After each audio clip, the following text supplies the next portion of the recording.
Amen. Vous pouvez vous asseoir. Bien-aimés, rapidement, nous allons dans le thème de ce soir. Le thème s'intitule Dieu est autour de celui qui fait sa volonté.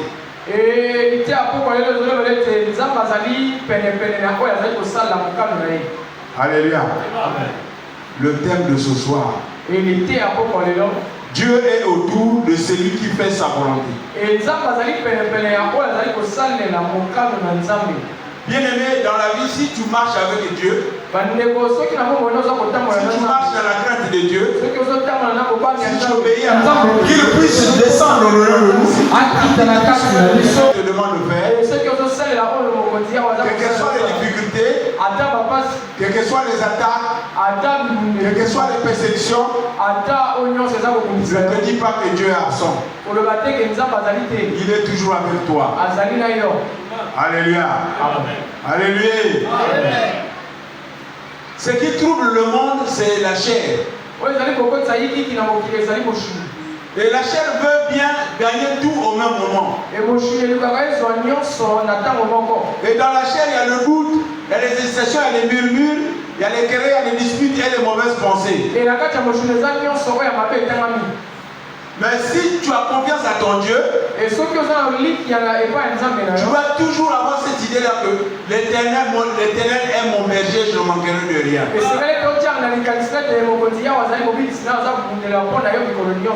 Alléluia. Nous avons vu ce que ce Dieu-là a fait pendant la Pâque. Pendant que le peuple était en train de se bousculer de gauche à droite, et Dieu avait un autre plan. Alors la chair se disait certainement on va renvoyer la date. Mais l'Éternel des armées a dit je maintiens la date et je veux faire des grandes choses. Alléluia. Parce qu'il dit vos pensées ne sont pas mes pensées. Vos voix ne sont pas mes voix. Alors donc, si seulement tu as confiance à ton Dieu, tu dois toujours confesser le positif au-dedans de toi. Même si tu n'as rien, mais sois fier que mon Dieu est là. Parce que c'est un Dieu qui prévoit, c'est un Dieu qui pourvoit. Amen. Amen. Nous allons rapidement lire la parole de Dieu dans Actes des Apôtres 13, le verset 16 à 26. Acte 13, 16 à 28. Acte 13, 16 à 28. 16 à 26. 16 à 26. Il est écrit, Paul s'éleva et ayant fait signe de la main et dit, en Israël, et vous qui craignez Dieu, écoutez, le Dieu de ce peuple d'Israël a choisi nos pères. Il mit ce peuple en honneur pendant son séjour du pays d'Égypte. Et il l'en fit sortir par son bras puissant. Et il nourrit près de 40 ans dans le désert. Et ayant détruit cette nation au pays de Canaan, il leur accorda le territoire comme propriété. Après cela, durant 450 ans environ, il leur donna des juges jusqu'au prophète Samuel. Ils demandaient alors un roi, et Dieu leur donna pendant 40 ans Saoul, fils de Kis, et de la tribu de Benjamin. Puis, l'ayant rejeté, il leur suscita pour roi David, auquel il a rendu ce témoignage. J'ai trouvé David, fils d'Isaïe, homme selon mon cœur, qui accomplira toutes mes volontés. C'est de la prospérité de David que Dieu, selon sa promesse, a suscité à Israël un sauveur, qui est Jésus. Avant sa venue, Jean avait prêché le baptême de repentance à tout le peuple d'Israël. Et lorsque Jean achevait sa course, il disait, je ne suis pas celui que vous pensiez, mais voici, après avoir vu celui des pieds duquel je ne suis pas dit de le lier le soulier. Amen. Amen. Acclamons la parole de Dieu. Amen. La Bible nous dit qu'au départ, le peuple cherchait, il voulait avoir un roi. Mais alors pour Dieu, le temps n'était pas encore là que ce peuple-là puisse avoir un roi. Mais tellement que le désir de la chair se manifestait toujours dans la vie de ce peuple-là. Alors, Dieu ordonna de prendre Saoul comme le roi. Mais ce n'était pas dans la volonté du Seigneur. Mais Saoul a fini par diriger d'une manière médiocre. Saoul a torturé le peuple. Il faisait créer des guerres de pays en pays. Et il a mené beaucoup de peuples d'Israël vers la mort. Et tellement qu'il y avait toujours des malheurs partout. Alors Dieu a suscité un autre roi au milieu de ce peuple. C'est alors qu'il va prendre David comme roi. Alors David qui l'avait préparé depuis le bas âge. Ce même David qui avait tué Goliath. Ce même David que Saoul poursuivait de forêt en forêt. Mais voici 2 fois que David est venu trouver le roi Saoul avec toute son armée, mais il n'avait pas voulu le tuer.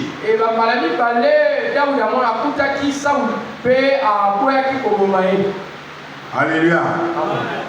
Le serviteur de David avait dit, mais ce monsieur-là qui nous persécute, il est bien pour nous de finir avec lui, qu'on nous coupe la tête et puis la guerre va finir.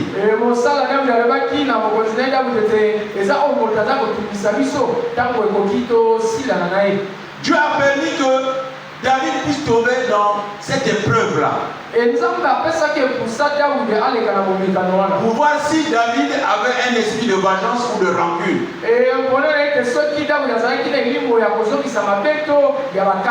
Mais David avait dit, non, pour moi je ne peux pas toucher le roi de Dieu. Si le roi, c'est Dieu qui avait permis qu'il soit roi. Mais pour prouver que sa vie est tombée entre mes mains, il a fini par couper la manche de son manteau. Il a pris l'épée et la bourre.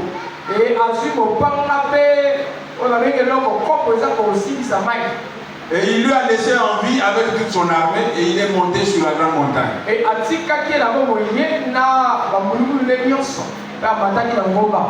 Alléluia. C'est alors David va crier pour dire à Saoul, pourquoi me persécutes-tu? Saoul en se réveillant va dire, qui es-tu? Et David va répondre, c'est moi David que tu persécutes. Cette nuit ta vie était entre mes mains.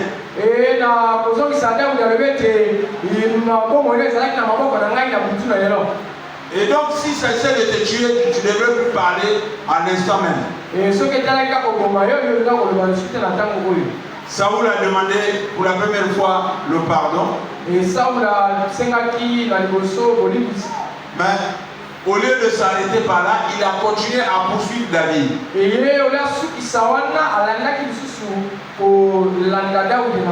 pour la deuxième fois, David est venu encore le trouver dans un profond sommeil. Il a retiré tout ce qui était en lui, mais il ne l'avait pas tué. Alors quand David a crié pour la deuxième fois auprès de Saoul, c'est alors que Saoul avait compris que ça c'est la volonté de Dieu. Il a demandé pardon à David et il a reconnu que ce vrai Dieu ne veut plus de moi. Mais ce n'est pas David qui l'avait tué. Alléluia. Alléluia. Acclamons la parole de Dieu. Dieu est autour de celui qui fait sa volonté. Amen. Amen. Si rapidement nous pouvons aller dans Esther 3. Et ce qui n'a le le verset 2 à 6. Esther 3, verset 1 à 6. Il est écrit 2 à 6. Il est écrit: tous les serviteurs du roi qui tenaient à la porte du roi fléchissaient les genoux et se prosternaient devant Aman, car tel était l'ordre du roi à son égard. Mais Mardochée ne fléchit point les genoux et ne se prosternera point. 3. Et les serviteurs du roi qui se tenaient à la porte du roi dirent à Mardochée: pourquoi transgresses-tu l'ordre du roi? Comme il lui répétait chaque jour et qu'il ne lui écoutait pas, il le fit rapport à Aman pour voir si Mardochée persistait dans sa résolution, car il leur avait dit qu'il était juif. Et Aman dit que Mardochée ne fléchit point les genoux et ne se prosterne point devant lui. Il fut rempli de fureur. 6 enfants. Mais il dédaigna de porter la main sur Mardochée seul, car on lui avait dit de quel peuple était Mardochée. Et il voulait détruire le peuple de Mardochée, tous les Juifs qui se trouvaient dans le royaume d'Assyrus. Amen. Amen. Acclamons le roi de rois.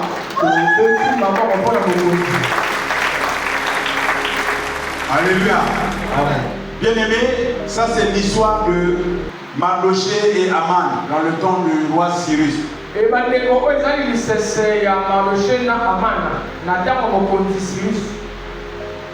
Et donc, dans le gouvernement d'Assyrus, Aman était comme son gouverneur.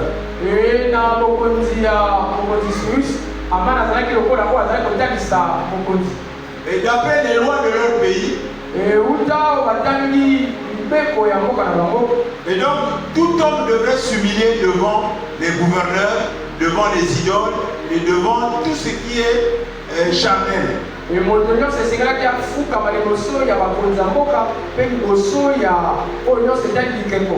Alors quand il se retrouve devant Mardochée, il ne connaissait pas qui était Mardochée. Mais lui, sa mission c'était d'appliquer les lois du roi. Et à toute fois quand Mardochée s'approchait, il ne se souvenait pas devant Aman. Même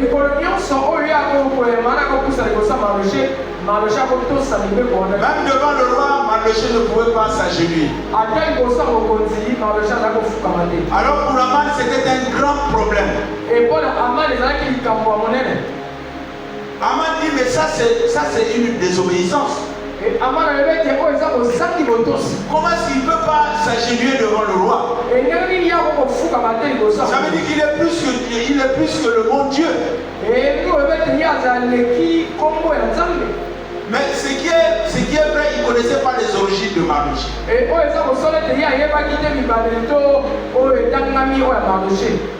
Et quand il a pris des renseignements, on lui a dit que c'est un juif.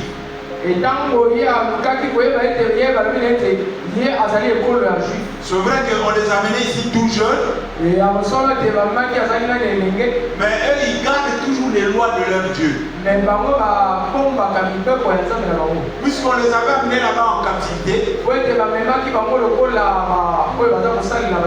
Alors Mardochée, dans son amour, a fini par prendre la fille de son oncle qui était restée, Esther, et partir avec elle en esclavagisme là-bas.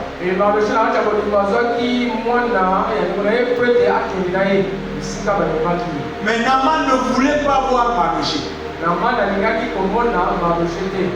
Alors il va initier une loi qui dira que quiconque ne se subit pas devant nos dieux sera tué.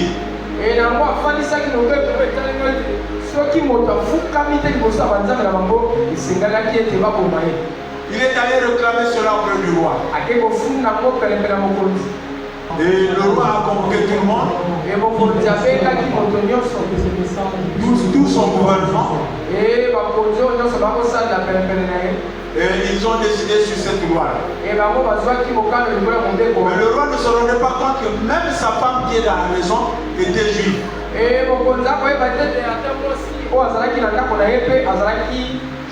Mais Mardochée avait confiance à son Dieu. Tout comme le reste des juifs qui étaient là-bas, eux, ils ne faisaient que prier le Tout-Puissant.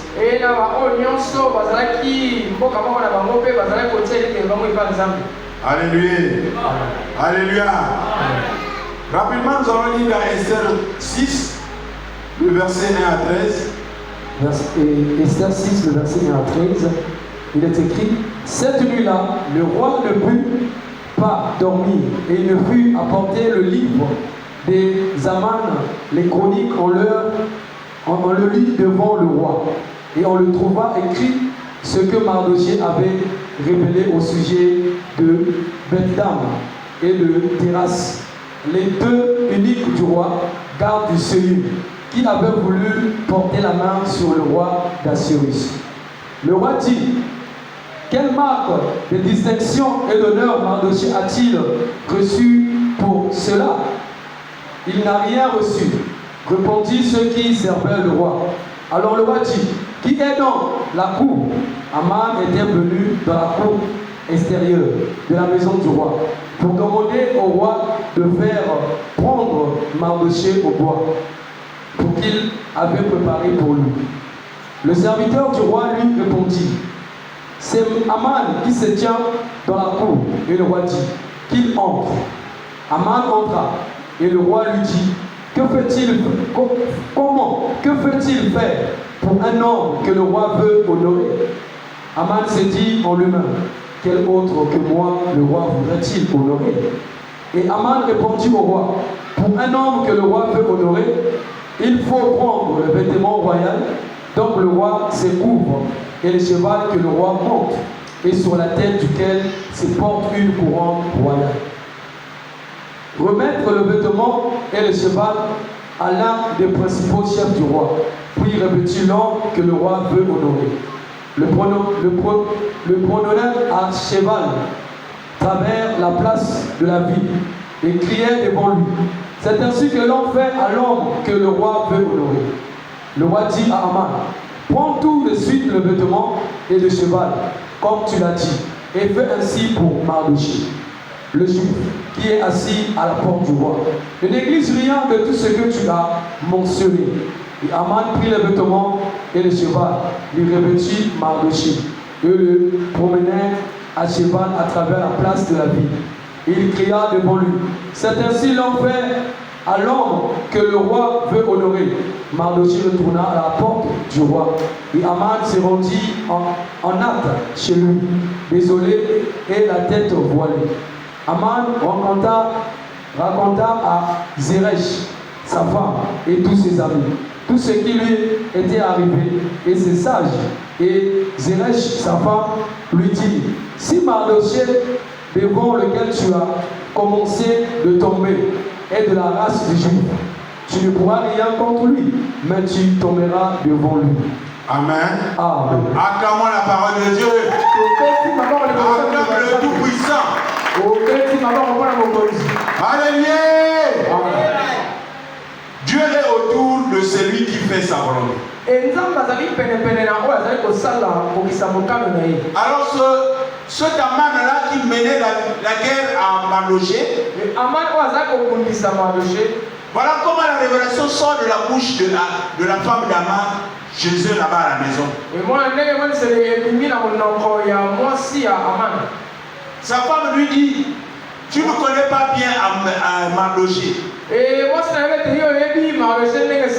Si tu continues à chercher Mardochée, pour le faire tomber, tu tomberas avant lui. Donc faites très attention, c'est un juif. Alors, devant le roi, le roi a demandé: comment faut-il élever celui qui honore le roi? Et la première personnalité, c'était Aman qu'il fallait questionner. Alors Aman se disait que certainement c'est moi qu'on va honorer. Alors il a aligné toute une liste des choses qu'on pouvait lui habiller et lui faire monter sur le cheval royal pour lui faire promener du palais.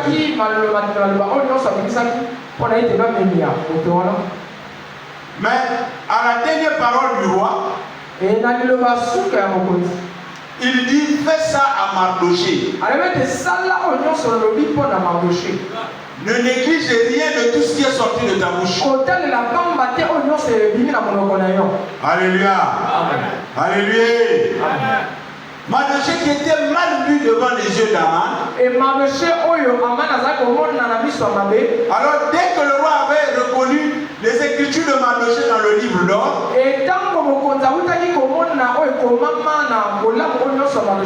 le roi avait vu les bienfaits de Mardoché et jusqu'à pouvoir le délivrer de la mort.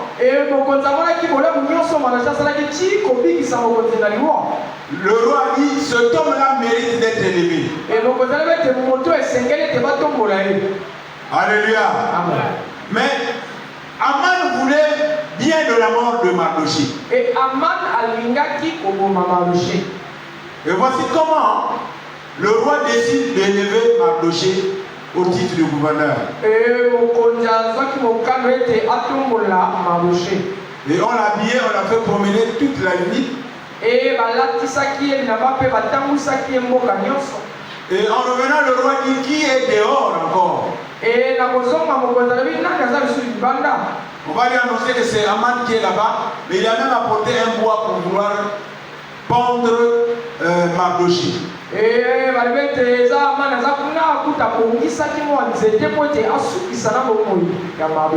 Alléluia. Aman, jusque-là, il se disait qu'il est toujours sur le rang du gouverneur. Mais il ne se rendait pas compte que Dieu l'avait déjà enlevé de là. Et il était surpris qu'avec son propre bois, le roi a décidé qu'on puisse le pendre lui-même. Et Mardoché que lui voulait de sa mort, mais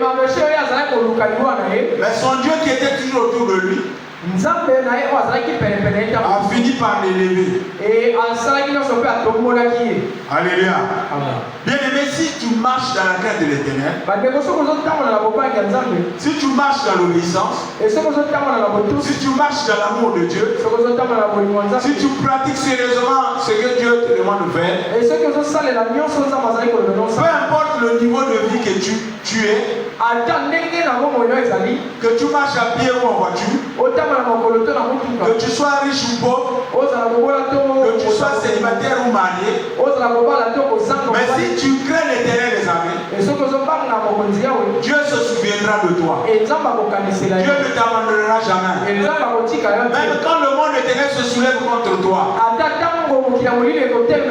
mais ne te perturbe pas. Attache-toi à Dieu. Ce Dieu-là viendra te secourir. Ce Dieu-là viendra ouvrir les portes qui étaient fermées. Ce Dieu-là viendra te consoler.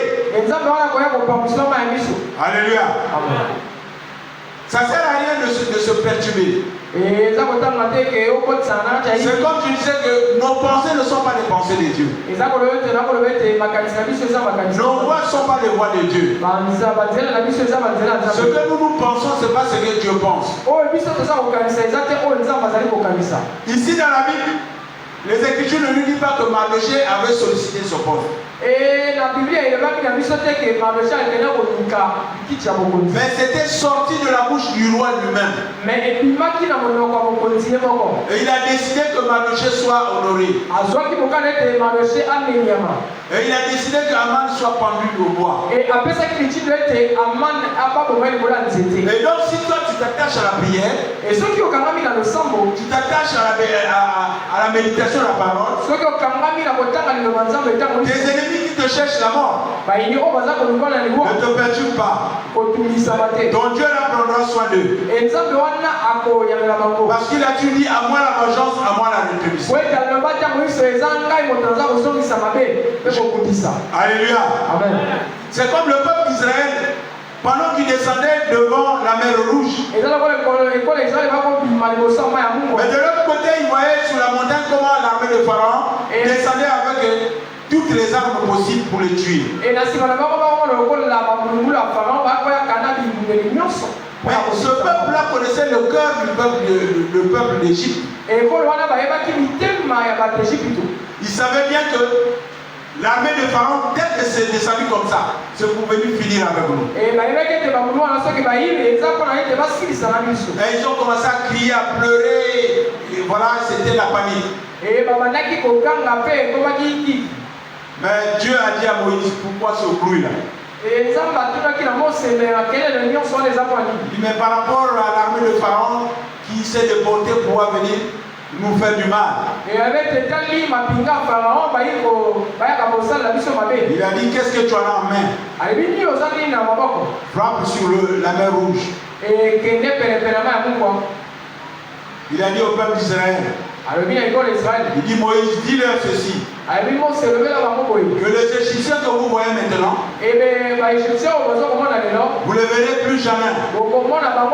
Car moi, Dieu, je combattais pour vous, et vous garderez silence. Alléluia. Alors, la mer s'est divisée et le peuple d'Israël a traversé à sec.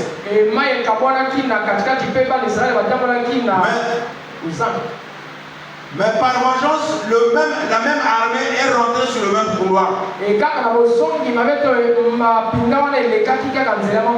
Alors voici, dès que toute l'armée était au milieu des eaux, Dieu a fini par les balayer tous.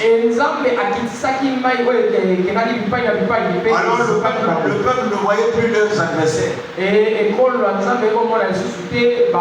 C'est alors qu'ils ont acclamé le Dieu de Moïse.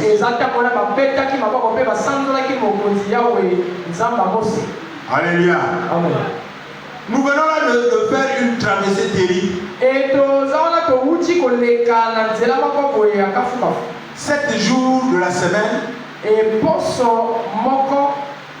nous avons été ici nuit et jour.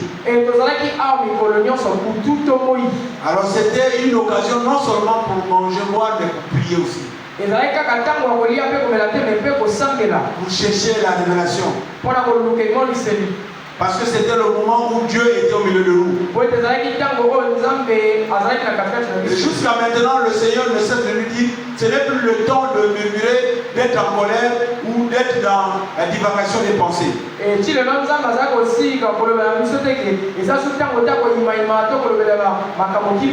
visitera chacun de nous. Il visitera chacun de nous. Mais cela ira de pair avec la disposition de ton cœur. Sur tout ce que nous avons fait en ce lieu, lui le correcteur c'est Jésus-Christ. Et c'est lui qui va proclamer. Mais il n'a pas une date fixe de la proclamation. Mais il est en train d'examiner chacun de nous. Donc il est temps pour nous de rentrer en prière de repentance. À deux fois nous avons murmuré pour tel ou tel cas. Cela peut arriver. Mais le moment est arrivé où chacun de nous doit rentrer en prière de repentance. C'est le temps de prier à Dieu qu'il puisse descendre au-delà de nous, qu'il enlève l'ancienne vie et que la nouvelle vie descende afin que nous puissions marcher avec lui. Et nous devons apprendre à demander pardon à ceux-là qui nous ont offensés. Et à demander aussi pardon à Dieu. Et nous devons nous pardonner les uns les autres. Parce que le désir de la chair est vaste. Pour un rien, tu peux gaspiller la relation avec Dieu.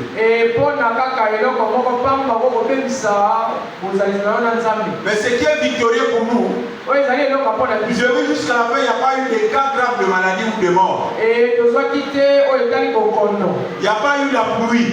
Il n'y a pas eu de coupure d'électricité.